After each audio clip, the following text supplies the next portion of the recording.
26 મે 2014 આ એ ઐતિહાસિક તારીખ છે જ્યારે દેશમાં એક નવા યુગની શરૂઆત થઈ હતી। વડાપ્રધાન નરેન્દ્રભાઈ મોદીના નેતૃત્વમાં કેન્દ્ર સરકારે પોતાના કાર્યકાળના સફળ અને પ્રભાવશાળી 12 વર્ષ પૂર્ણ કર્યા છે।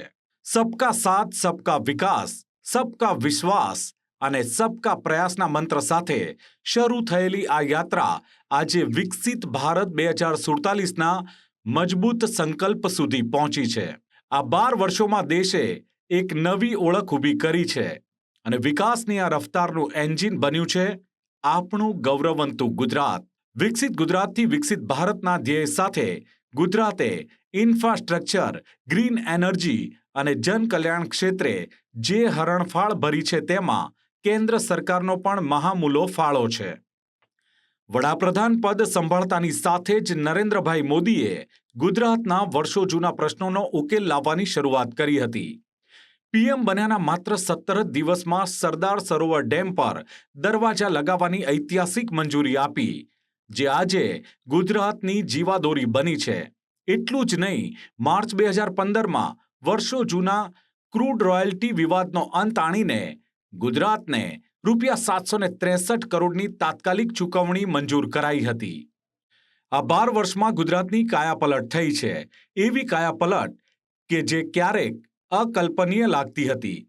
દેશની પ્રથમ રેલવે યુનિવર્સિટી વડોદરાને મળી તો વિશ્વવિખ્યાત સ્ટેચ્યુ ઓફ યુનિટીને દેશના ખૂણે ખૂણેથી જોડતી 8 નવી ટ્રેનો દોડતી કરવામાં આવી।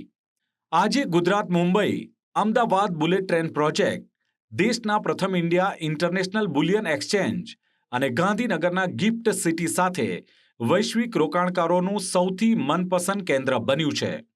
સ્માર્ટ સિટી મિશન હેઠળ અમદાવાદ, સુરત અને રાજકોટ સહિતના 6 શહેરો આજે વર્લ્ડ ક્લાસ સુવિધાઓથી સજ્જ બન્યા છે।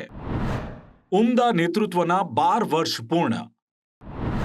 વિશ્વાસ, વિકાસ, સુશાસન અને જનકલ્યાણના 12 વર્ષ। આ 12 વર્ષમાં દેશમાં આવ્યો અભૂતપૂર્વ બદલાવ। ગુજરાતમાં પણ ઐતિહાસિક નિર્ણયોની વણઝાર। સરદાર સરોવર ડેમ પર દરવાજાને મંજૂરી। સ્માર્ટ સિટી મિશન હેઠળ શહેરો બન્યા વર્લ્ડ ક્લાસ। વડોદરામાં દેશની પ્રથમ રેલવે યુનિવર્સિટીને મંજૂરી। ગગનચુંબી પ્રતિમા થકી અખંડ ભારતના શિલ્પીનું સન્માન। કેવડિયા માટે નવી 8 ટ્રેનો કરાઈ શરૂ। ગિફ્ટ સિટી બન્યું વૈશ્વિક રોકાણનું કેન્દ્ર। આજે ગુજરાત માત્ર ઔદ્યોગિક રાજ્ય નથી, પરંતુ ભવિષ્યની ટેકનોલોજી અને હરિત ઉર્જાનું ગ્લોબલ હબ બન્યું છે। કચ્છના ખાવડા ખાતે ₹1.5 લાખ કરોડના રોકાણ સાથે વિશ્વનો સૌથી મોટો હાઇબ્રિડ રિન્યુએબલ એનર્જી પાર્ક આકાર લઈ રહ્યો છે, જે 37,350 મેગાવોટ ઉર્જા ઉત્પન્ન કરશે। પીએમ સૂર્યઘર યોજના હેઠળ દેશના કુલ સોલાર રૂફટોપ ઇન્સ્ટોલેશનમાં આપણું ગુજરાત 21% યોગદાન સાથે દેશમાં અગ્રેસર છે। તો છે ને ગૌરવ લેવા જેવી વાત। બદલાતા સમય સાથે ગુજરાતે હાઈટેક મેન્યુફેક્ચરિંગમાં પણ બાજી મારી છે। વડોદરા ખાતે સ્પેનના પીએમની ઉપસ્થિતિમાં ટાટા એરક્રાફ્ટ કોમ્પ્લેક્સનું ઉદ્ઘાટન કરાયું, જ્યાં C-295 લશ્કરી એરક્રાફ્ટનું ઉત્પાદન થશે।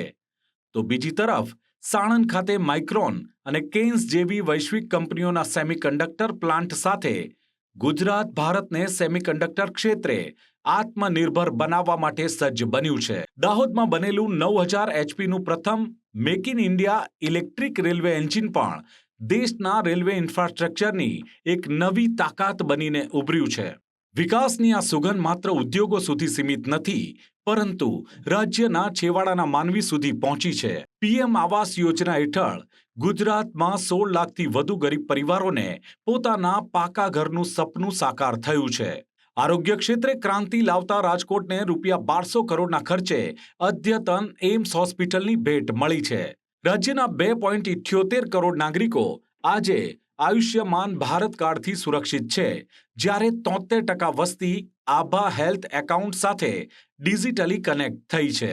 નાણાકીય સર્વસમાવેશકતાની વાત કરીએ તો પ્રધાનમંત્રી જનધન યોજના હેઠળ રાજ્યમાં આશરે 2 કરોડ ખાતા ખોલવામાં આવ્યા છે અને મુદ્રા યોજના દ્વારા લાખો યુવાનોને આત્મનિર્ભર બનવા માટે લોન પણ મળી છે।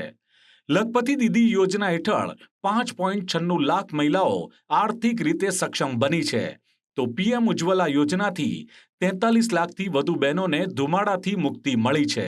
કૃષિ ક્ષેત્રે 2.25 કરોડથી વધુ ખેડૂતોને સોઇલ હેલ્થ કાર્ડ આપીને જમીનની ફળદ્રુપતા જાળવવાનું એક મોટું કામ થયું છે. અને આ જ આંકડા સાબિત કરે છે કે સુશાસનના આ 12 વર્ષો ખરા અર્થમાં જન કલ્યાણને સમર્પિત રહ્યા છે. 12 વર્ષનો અવિરત વિકાસ. દેશ સાથે બદલાયો ગુજરાતનો મિજાજ. વડાપ્રધાનના નવતર પ્રયોગોથી શરૂ થયું નવનિર્માણ. ગુજરાતને મળી 5 વંદે ભારત ટ્રેનની ભેટ. રાજકોટમાં આધુનિક એમ્સ હોસ્પિટલ કાર્યરત થઈ. વડોદરામાં બનશે C-295 લશ્કરી વિમાનો. દાહોદમાં બન્યું શક્તિશાળી મેક ઇન ઇન્ડિયા એન્જિન.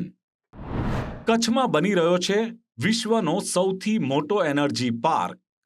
ભાવનગરમાં બનશે વિશ્વનું પ્રથમ CNG પોર્ટ. દ્વારકામાં ભવ્ય સુદર્શન સેતુ જનતાને સમર્પિત. અમદાવાદ કરશે 2030 કોમનવેલ્થ ગેમ્સની યજમાની. સાણંદ બન્યું ગ્લોબલ સેમિકન્ડક્ટર હબ. ગુજરાતમાં 16 લાખ ગરીબોને મળ્યા પાકા મકાન. આયુષ્યમાન કાર્ડથી 2.78 કરોડ નાગરિકો સુરક્ષિત. સોલાર રૂફટોપ ઇન્સ્ટોલેશનમાં ગુજરાત દેશમાં મોખરે.